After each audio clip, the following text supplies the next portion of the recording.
যাওয়ার সঙ্গে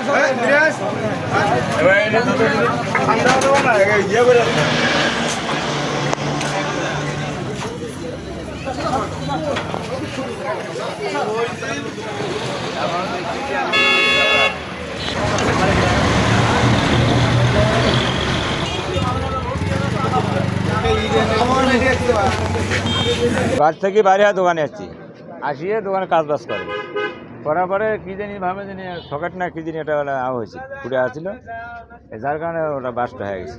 বাসটা ওই তালে বুঝে গেছে, আমার বেটার হাতে এখানে ভাঙছি কি সুস্থি আছে না আল্লাহ দিলে, আমি যাইনি এখনো, বাইক বাড়ি নিয়ে এলে ব্যানে চেঞ্জ করি।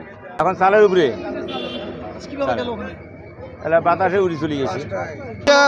সকালবেলা এসে গাড়ি হাওয়া টাওয়া দেয় না, তার লোদ দিতেছে হাওয়া মেশিন লোদ দিবে ধরে বাসটা হয়ে গেছে, বাসটা হয়ে চালের উপরে উড়ে গেছে একবার বেড়াটা রাইলে ভাঙিয়ে টেঙে তামান শেয়ার হয়ে গেছে। হাওয়া মেশিন লোড দিলে মতো যখন লোডটা বেশি হয়ে গেছে, যে কোনো একটা সমস্যা আসছিল হাওয়া মেশিনের, এই কারণেই মনে করো লোড দিতেই বাসটা হয়ে গেছে। উনি তো বাইরেই আছিল, ঘর হয়েছে এবং আমার যে ঘর আছে সেটাও হয়েছে। উপরে উইটা এমনভাবে বাসটা হয়েছে, উপরে উঠছে উইটা সুন্দরভাবে যায়, ওইখানে বাড়ি খেয়েছে, বাড়ি খেয়ে ওটা এখানে পড়ছে, মোটর পড়ছে মনে করেন ওই পাশে যায়। এবং আমার যে দোকান আছে সেই দোকানের ভিতরে যায় বুস্টার যেটা আছে সেই বুস্টার যা পড়ছে ওখানে যায়। আমি দোকান প্রথমে আসছি, আসে দেখি যে এখানে সমস্যা, তারপর আমি ওখানে আমার দোকান খুলতে গেলাম, যায় দেখি আমার দোকানের ভিতরে বুস্টার। আল্লাহ আমাকে বাঁচাইছে, আল্লাহর কাছে শুকরিয়া।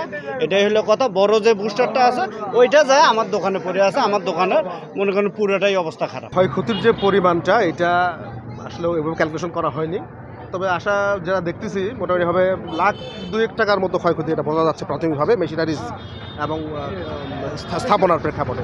বেশি হতে পারে, কম বেশি হতে পারে। আর মানুষের ক্ষয়ক্ষতি হলে তো আমার এই লাগে যে ও যেন দ্রুত সুস্থ হয়ে আসে, ও হাতে হাত ভাঙছে।